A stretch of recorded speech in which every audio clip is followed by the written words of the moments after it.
رخسار بنت اظہر جامعہ اسلامیہ خدیجۃ الکبریٰ کی طالبہ ہیں، یہ آئے اردو میں تقریر پیش فرمائیں۔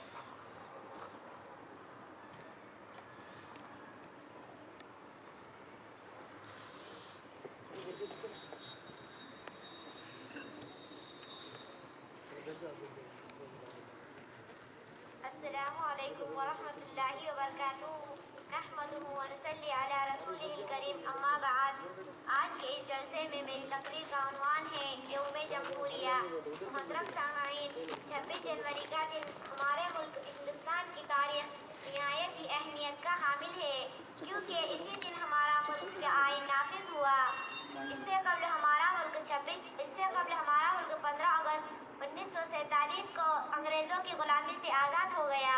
اگرچہ 15 اگست 1947 کو ہندوستان آزاد ہو گیا، لیکن 26 جنوری 1950 کو ہندوستان آزاد جمہوری ملک بنا۔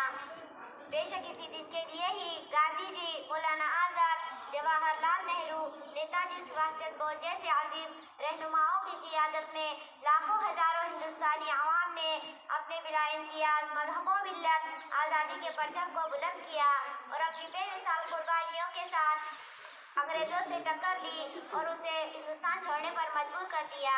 محترم حاضرین، ہندوستان کے آزاد ہو جانے کے بعد دستور ساز اسمبلی کا اعلان ہوا اور اس نے اپنا کام 9 دسمبر 1947 سے شروع کر دیا۔